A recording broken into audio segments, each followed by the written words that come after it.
Por la ruta bíblica del Señor Jesucristo, hoy siendo este el primer programa del año 2024, los invita a ustedes a poder escuchar un sermón con base al Evangelio, que como siempre hemos puesto un título, y en este caso es El creyente y la práctica del pecado.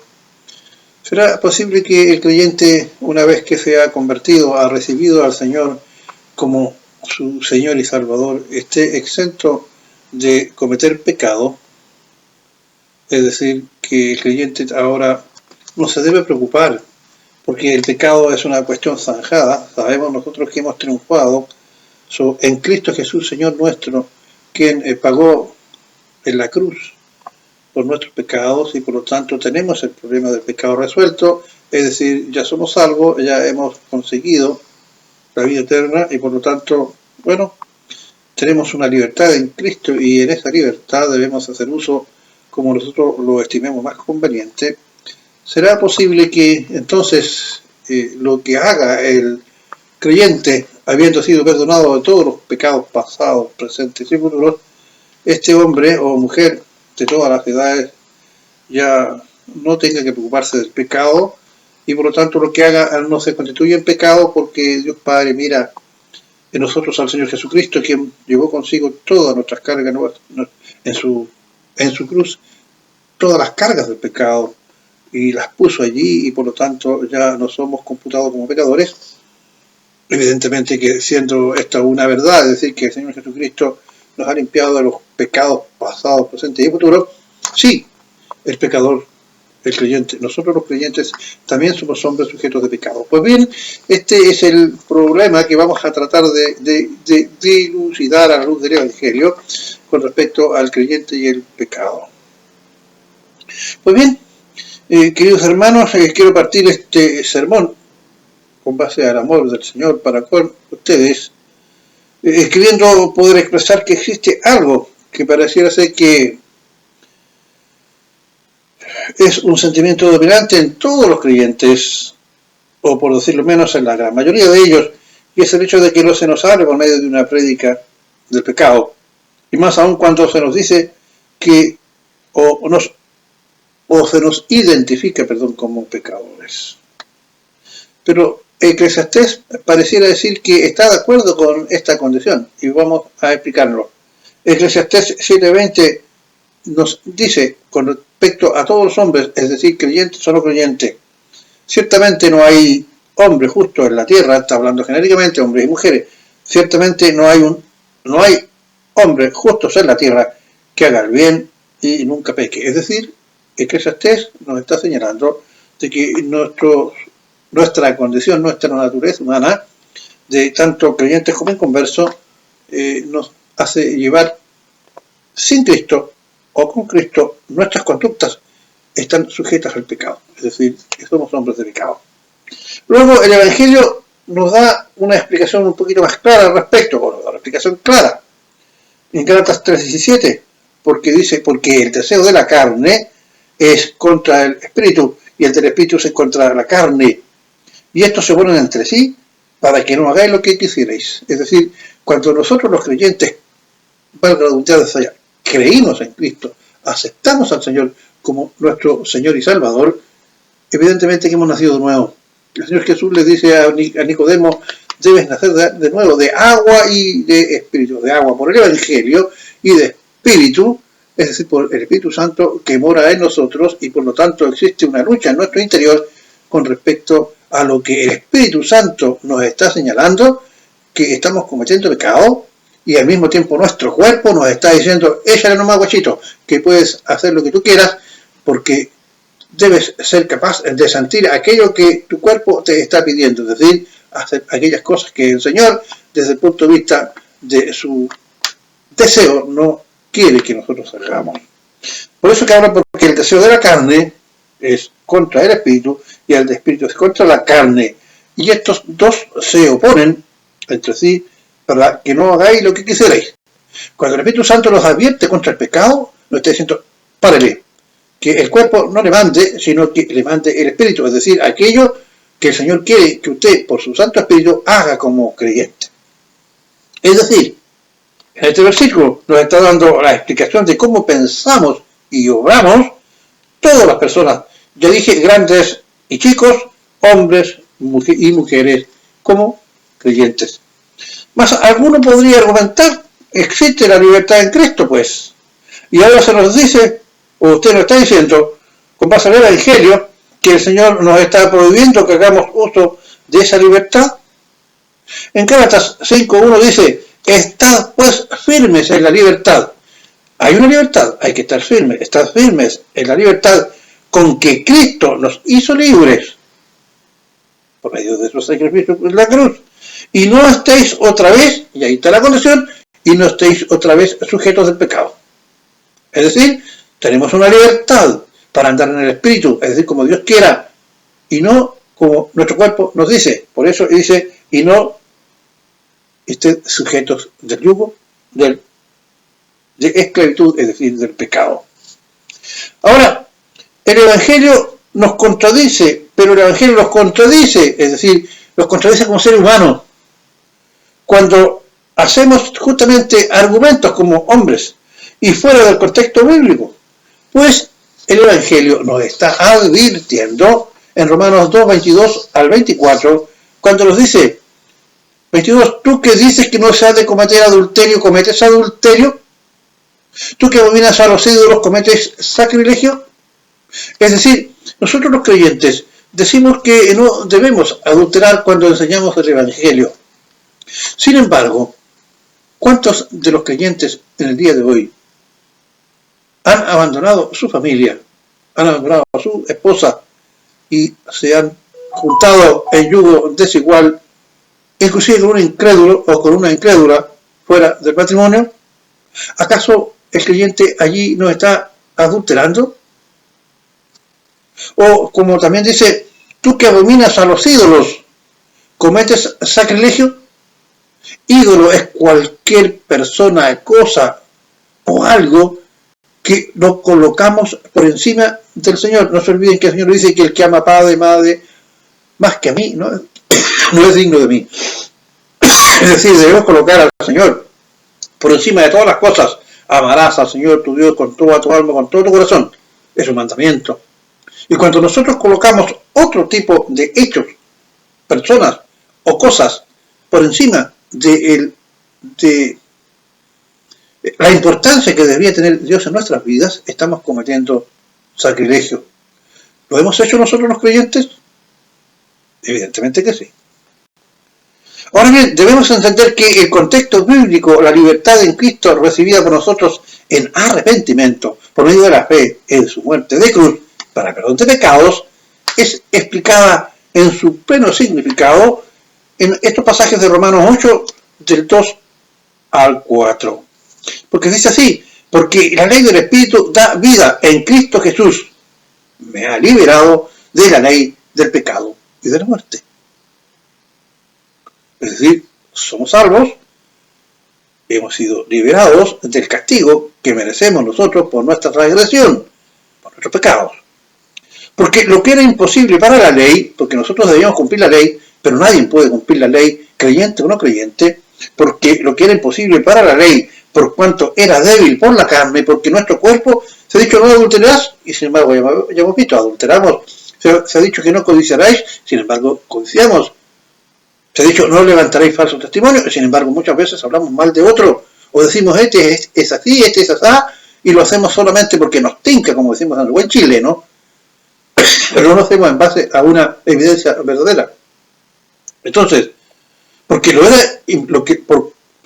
que era imposible para la ley, por cuanto era débil por la carne, Dios enviando a su Hijo en semejanza de carne, es decir, Dios hecho hombre, en semejanza de carne de pecado, a causa del pecado, Dios mandó a su Hijo Jesucristo hecho hombre a causa del pecado, y lo hizo como un hombre sujeto a pecado, porque necesitábamos nosotros alguien puro que fuera capaz de no caer en las tentaciones de la carne para poder pasar puro y sin mancha, cumplir con la ley con respecto a lo que nosotros no lo podíamos hacer porque éramos hombres sujetos de pecado.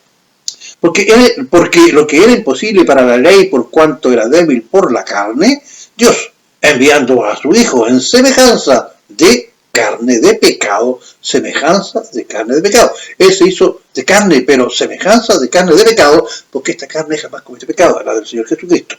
Y a causa del pecado, por decir, por el pecado que mora en todos los otros hombres, creyentes o no creyentes, y a causa del pecado, condenó al pecado en la carne. ¿En la carne de quién? En la carne de Cristo, crucificado, cuya carne, es decir, cuyo hombre, cuando hablamos de carne, hablamos del hombre nacido de mujer, era sin pecado. Por lo tanto, dice, y a causa del pecado condenó al pecado en la carne, porque este sacrificio fue suficiente para cumplir la ley y pagar en su muerte de cruz por todos nuestros pecados a aquellos que creemos en nuestro Señor Jesucristo, que murió en la cruz por nosotros.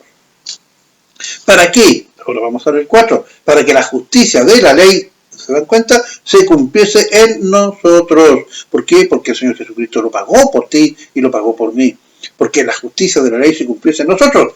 Que no andamos conforme a la carne, sino conforme al Espíritu. Esa es la condición ahora del creyente. No debemos andar conforme a la carne, sino que conforme al Espíritu. Sin embargo, sabemos que tanto tú como yo, creyentes, muchas veces caemos producto justamente de esa antigua naturaleza pecaminosa. Ahora bien, queridos hermanos, si nos atenemos a esta verdad expresada en el versículo 2.2, recién leído, debemos ser capaces no solo de entender, sino que ello nos debe llevar a convencernos y sentirnos libres para actuar ahora como seres, valga la redundancia, libres, y como tales estamos capacitados para vencer el pecado que mora en nosotros. Estoy hablando como creyente, y es por ello que cuando seamos tentados por Satanás y sus huestes de maldad, obedezcamos ya, no como los antiguos esclavos de pecado que éramos, sino como aquella capacidad que el Señor Jesucristo nos entrega por su Espíritu para actuar liberados del pecado. Comentamos que ya hemos sido libertados o liberados por Cristo, y quien por medio del Espíritu Santo nos redarguye de pecado, y ya no obedezcamos, ¿cierto? Ya no obedezcamos como es la costumbre que queda en aquellos que son esclavos, sino ahora como aquel que ya no siendo esclavo es libre y es liberado por Cristo, y por lo tanto debemos huir del pecado, apartarnos del pecado. ¿Cuáles son los pecados más habituales entre nosotros los creyentes? Veamos, la soberbia. Ya lo hemos hablado en otros programas anteriores. La soberbia, por ejemplo, que consiste en no querer ser corregidos o exhortados en el Señor por algún hombre del Señor o siervo o predicador, pensando que, ¿por qué tengo que escuchar a este sermón de esta persona si yo leo la Biblia? Dice todo lo que se me está diciendo, pero sin embargo, ¿qué nos pasa? Caemos en pecado, ¿verdad? Otro, el falso testimonio, también lo hemos dicho ya anteriormente, cuando decimos que ya sé lo que realmente está pensando ese hermano, a mí no me viene con cuentos, yo sé lo que piensa, pues lo conozco y creo que está actuando muy mal, o creo que es ese el que cometió esa falta cuando se busca un culpable. Cuando se busca, como dije, un culpable, debemos entonces, para no caer en este tipo de pecados de falso testimonio, juzgar solo sobre evidencias, es decir, por cosas concretas, porque el Señor nos dice que podemos evaluar o juzgar, pero nos da la condición: por sus frutos los conoceréis, dice el Evangelio, y los frutos son observables. Si nosotros vemos que un hombre que es creyente constantemente lo pillamos en mentira tras mentira, y sabemos que nos está mintiendo, evidentemente que ahí no tenemos ningún problema. Este es un mentiroso, es un creyente, pero es un mentiroso. Debemos redarguirlo, debemos corregirlo, pero hay personas que son intrínsecamente mentirosos. Sin embargo, el Señor es capaz de cambiar esas condiciones. Solamente que hay que depositar su fe en Él y en el Espíritu, es decir, el Espíritu Santo nos contrista cuando cometemos una falta. Y este hombre, que es un mentiroso cada vez que miente, si es un creyente, el Espíritu le está diciendo a su corazón, no lo hago a cochito, eso no se hace. Otro, el rencor. Cuando nos negamos a perdonar a alguien que ha cometido una falta hacia nosotros, aquí no aplicamos esto que nos enseñó el Señor cuando nos enseñó a orar en el Padre Nuestro. Nosotros decimos y escuchamos cuando se cita el Padre Nuestro, perdona nuestras ofensas, así como nosotros perdonamos a los que nos ofenden. El rencoroso no lo hace. El rencor es un pecado muy, pero muy, muy acentuado en personas creyentes y no creyentes. Recordemos que fue el Señor Jesucristo quien nos perdonó de todo pecado. Dios nos perdonó en la persona de Cristo cuando Él murió en la cruz. Tenemos, por lo tanto, una lucha, tal como Pablo lo declara en Timoteo.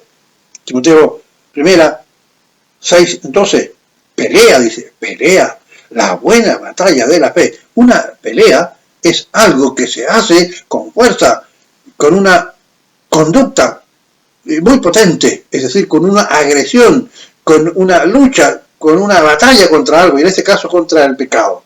Pelea la buena batalla de la fe, echa mano de la vida eterna, es decir, yo tengo la vida eterna, el Señor Jesucristo me la dio por gracia, lo menos que puedo hacer yo es luchar contra el pecado para agradarle, porque Él dice, sed santo porque yo soy santo, a la cual asimismo fuisteis llamados, habiendo hecho la buena profesión delante de muchos testigos. Es decir, nosotros en la iglesia, cuando nos bautizamos, declaramos que vamos a andar en novedad de vida, tal como el Señor Jesucristo lo hizo, y por lo tanto tenemos el mandato por amor al Señor de abandonar el pecado. Ahora, en esta lucha, como todo soldado, el creyente está expuesto a ser capturado por el enemigo, es decir, obligado a actuar bajo condición de cometer pecado, porque la carne es muy fuerte, pero una vez que se ha escapado o ha sido liberado por medio de la oración del pecado, deja de actuar bajo este pecado, impulsado por el Espíritu Santo, que mora en nosotros. El inconverso, en cambio, actúa como un traidor, porque el traidor, a pesar de asistir, en este caso el inconverso que actúa como un traidor, a pesar de que va a la iglesia, muchas veces ora, otras veces canta, y aún en algunos casos se enseña sobre el Evangelio, se pasa ahora como un buen traidor por conveniencia, porque no ha sido convertido al bando enemigo de Satanás. Y no solo comete pecado, sino que no lo quiere abandonar. Y es más, vive en plenitud en el pecado. Y aún se alegra con quienes, como él, lo comete. Le dice, ven nomás, guachito, después de esta vida no hay otra vida, así que echémosle nomás. Sin embargo, el creyente es constantemente redarguido por el Espíritu Santo en su mente y en su corazón. Sentimos culpa, ¿verdad? No andamos alegres cuando pecamos e incluso nos sentimos rabia con nosotros mismos. No tenemos el gozo de la salvación en nuestro corazón. Estamos conscientes sobre la urgencia de obedecer a Dios y a su palabra, por lo tanto abandonamos esta condición de pecado y nos arrepentimos y pedimos perdón. Una herramienta poderosa que tenemos los creyentes ante una situación de pecado es el refugiarnos, como ya dijimos, en la oración sincera, con toda humillación y súplica, para que el Padre, por medio de Cristo, nos dé la fuerza y también la salida para abandonar esta condición de pecado que nos seduce. La seducción es algo que nos atrae con mucha fuerza. A nosotros los hombres nos seduce una bella mujer, y muchos hombres andan locos detrás de una mujer que es bonita y que es seductora, que es insinuante. Bueno, el pecado seduce a hombres y mujeres a hacer aquello que Dios no quiere que hagamos. Romanos 7:17 nos habla, porque no hago el bien que quiero. El Espíritu que mora en mí me dice, y le da razón a nuestro propio Espíritu que debemos hacer el bien. Pero dice, no hago el bien que quiero, sino el mal que no quiero. Eso hago. Y si hago lo que no quiero, ya no lo hago yo, porque mi mente, mi espíritu, mi corazón me dice, no lo hagas, sino el pecado que mora en mí. ¿Y cómo mora el pecado en mí? En mis ojos, en mi gusto, en mi tacto, en todo, en mi oído, etcétera, en mis sentidos, que nos llevan presos a la seducción del pecado. Y eso es aquel que me lleva a cometer una falta. Pero, gracias a Dios, que podemos actuar como dice Romanos 6, 17 y 18. Pero gracias a Dios que aunque erais siervos del pecado, antes de convertirnos, habéis obedecido de corazón a aquella forma de doctrina, es decir, al Evangelio, a la cual fuisteis entregados. Nosotros fuimos entregados a la palabra del Señor para que nosotros andemos de acuerdo a lo que la palabra del Señor nos dice que nosotros debemos hacer, obedientes a su palabra. Y 18, y libertados del pecado por medio del Espíritu Santo que nos muestra el Evangelio, y libertados del pecado, vinisteis a ser siervos de la justicia. Ahora, ¿cuál es la justicia? Que el Señor Jesucristo, el justo, murió por los injustos y por nosotros, y somos salvos, y por lo tanto nuestra obediencia obedece a aquella forma que el Señor nos llamó y que nosotros debemos dar testimonio de aquel que es santo, que nos llamó a una vida justamente apartada del pecado, es decir, una vida en santificación.